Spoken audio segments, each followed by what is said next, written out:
Hello everyone, I hope all are doing great.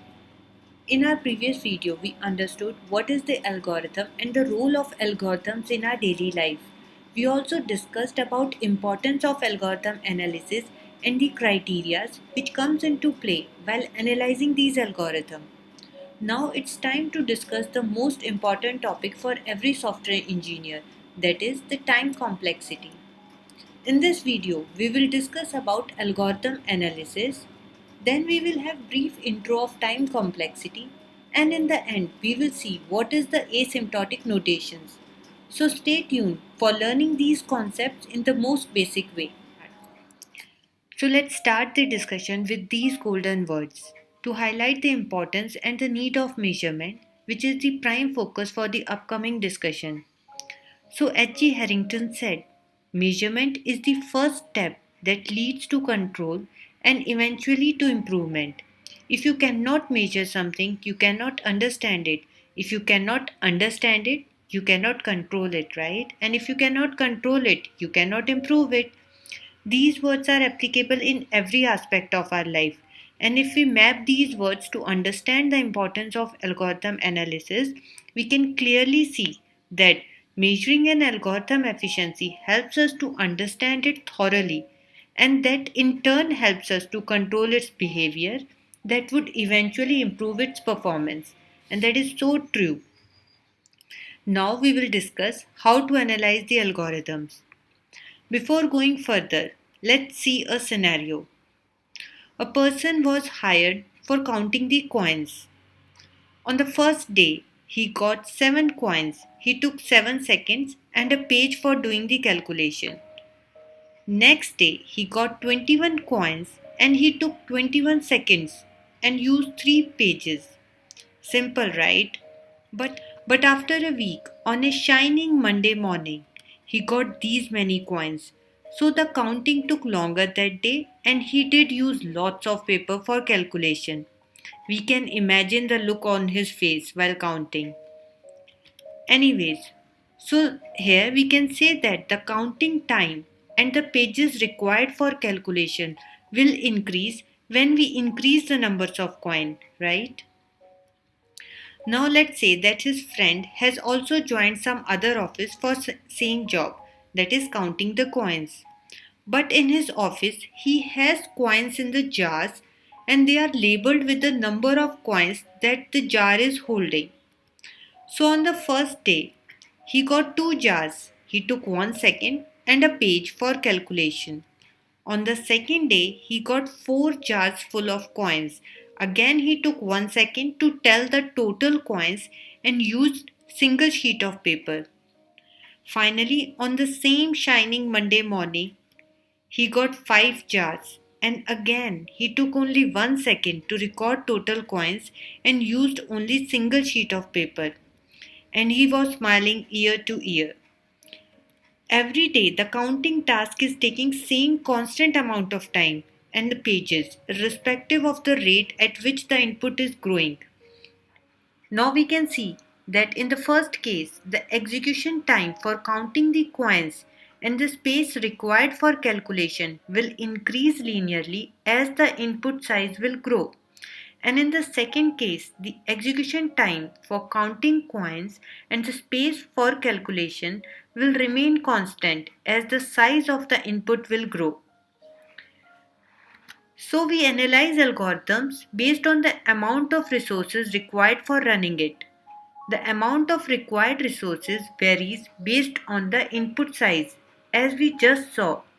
So the complexity is generally expressed as a function of n, where n is the size of the input. We will talk more about it in few moments. There are two types of complexity, time complexity and the space complexity. Now let's deep dive in the world of time complexity. Basically, time complexity is the estimated time an algorithm takes to run. And the most important point is that time complexity is not about exact watch time. I know the name time complexity is indicating towards something related to time. Instead, in time complexity, we focus on how many steps we execute, considering that each step is taking 1 unit of time. And the reasons for not considering the clock time and instead taking number of steps in account is that it is practically very difficult to predict the absolute runtime of an algorithm because it depends on various factors like the machine on which the algorithm is running or the programming language we are using and the other programs we are running in parallel to the algorithm, the operating system we are using, and the list goes on. Therefore, we need a machine independent notation for calculating an algorithm's runtime for predicting its time complexity. And these notations are known as asymptotic notations. In computer science, asymptotic analysis provides an easy and simple way of representing the algorithm's complexities.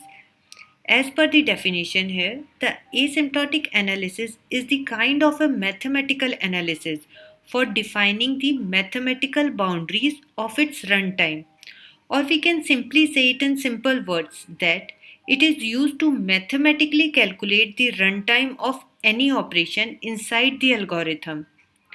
It's like when we are running the algorithm, we want some numbers for showing the time, right?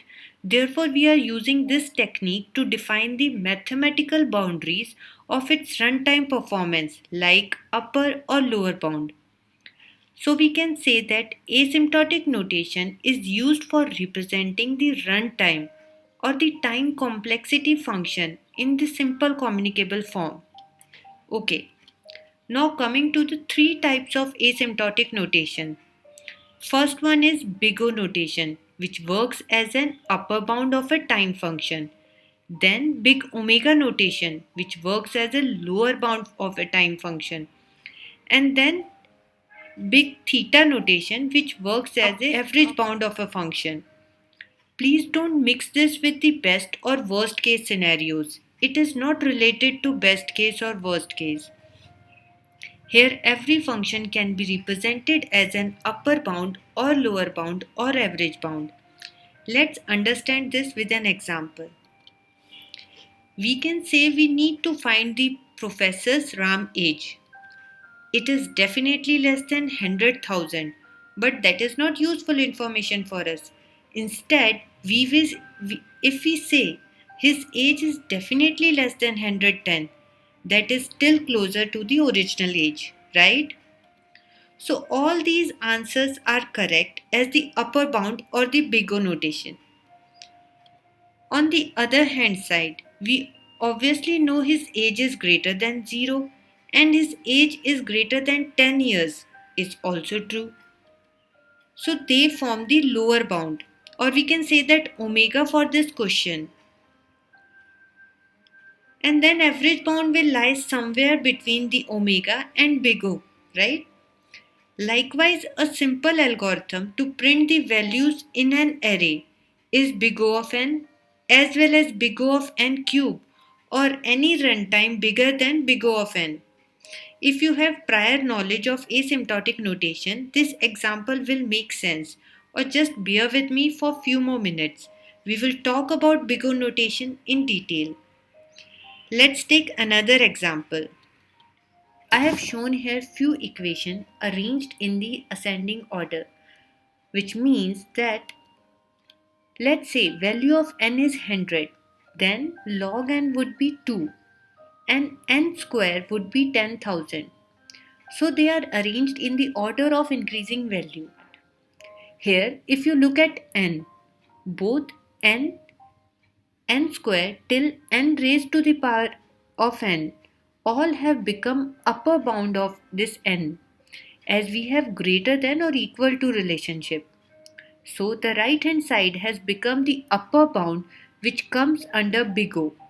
Similarly, in left hand side of n, all these values form the lower bound or big omega.